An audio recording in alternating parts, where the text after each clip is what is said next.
Good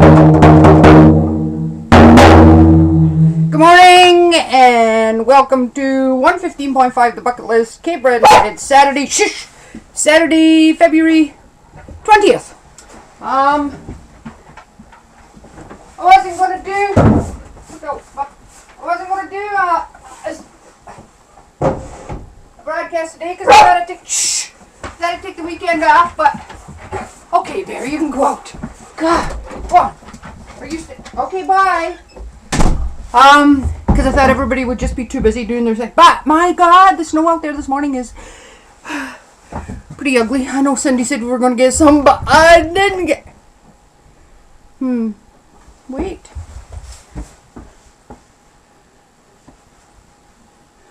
Okay.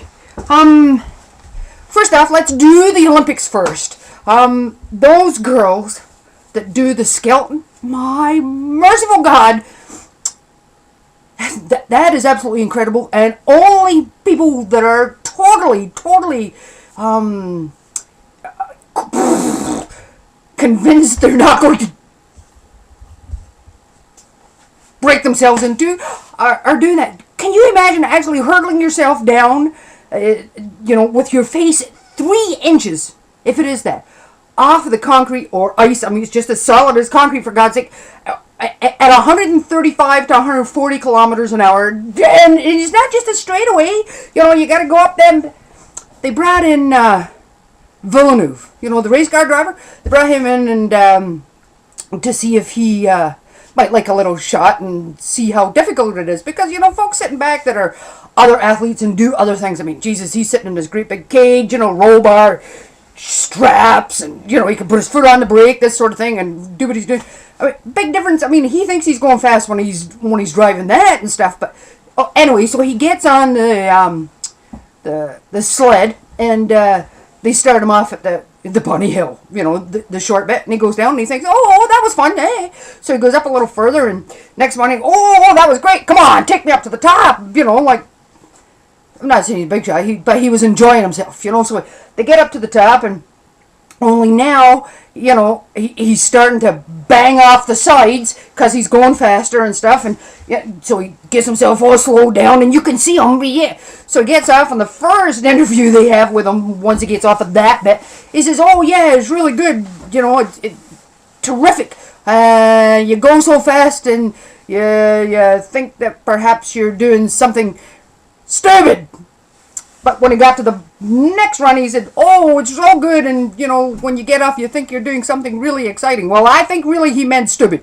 But, because he only got up to about 90 kilometers an hour. And, I mean, I know the guy isn't trained to do this and stuff. I mean, anybody in the right mind wouldn't do it. But, he's only going 90, and these little girls are doing 135, 140, and...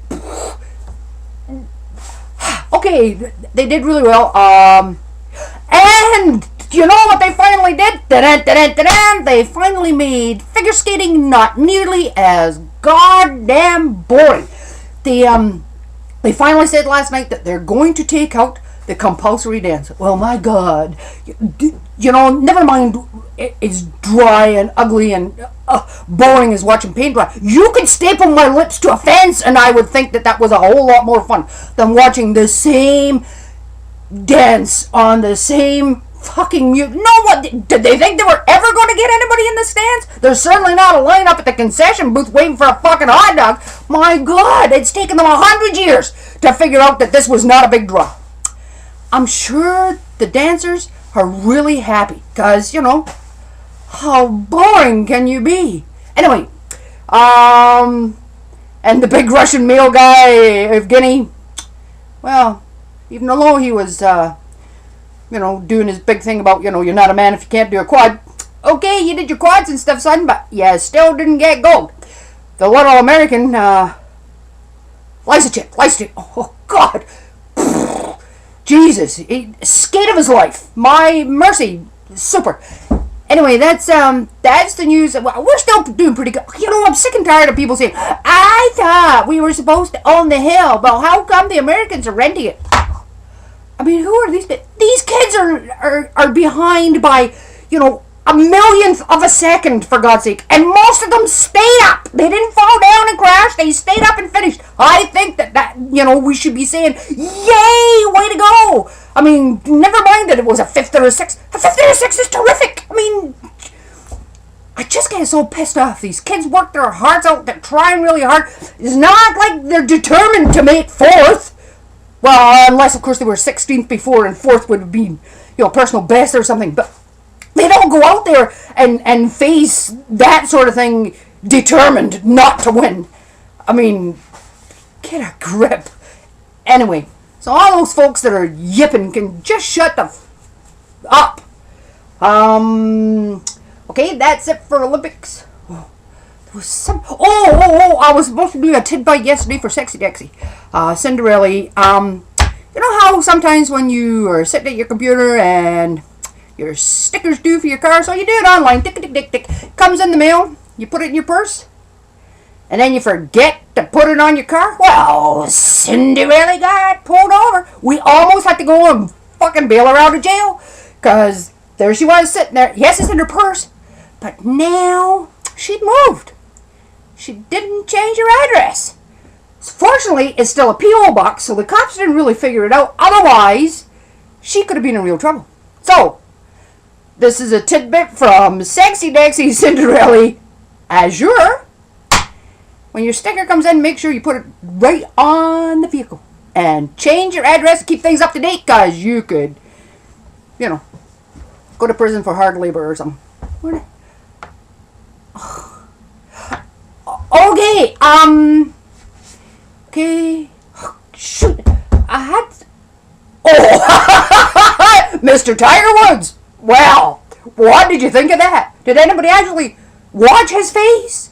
I mean, I had 3 months to rehearse it. I mean, what the hell? So, there he is with a select group of people in this room. No, I think there was 2 reporters in, and his mother sitting in the front there, and a couple of, I don't know who the other people were. It doesn't really matter.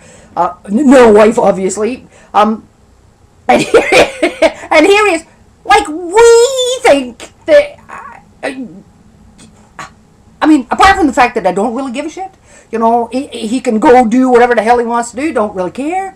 But, obviously people out there think, well, his big sponsors thinks that, he really shouldn't be a man-whore. He should be, at home with his wife. And I wonder if she really did chase him around with a club and smash that window. Okay, but anyway, as far as believing what he said, oh yeah, I believe he's sorry he got caught. I believe he's sorry that that fucked up his marriage and he's lost $40 million from sponsorships and stuff. But believe that he's going back for full-time recovery from over sexualness or whatever the hell you call it. Okay, fine. So that's it for sports and recreation. And somebody said I should start telling you a little bit about me. Well, okay, I'm gonna start with the easy stuff so that it doesn't really embarrass my daughter. So originally, okay, we're at 8:47. Okay, born in Scotland. My mom used to take me to. I took Highland dancing and the sword dance. Every Sunday, my mom came from a great big family. She has 6 sisters and 2 brothers. So you always had to go to your granny's on a Sunday after chapel, and everybody had to sing and dance or say a poem or something, and you had no choice. That was the thing at your and my mom and her sisters used to sing on radio and TV back when TV just arrived and it was still black and white. So I know a whole bunch of many old songs, like from the 40s. Well, at least I know one line of every fucking song there is. But, because while my Aunt Josephine would be breastfeeding my cousin Mary or something, we'd all be sitting in the dress rehearsals while they were all getting ready to go on stage. So I can sing, I'm forever blowing bubbles, pretty bubbles in the air. They fly so high, they nearly reach the sky. Then, like my dreams, they fade and die. Okay, that's enough. Peace out.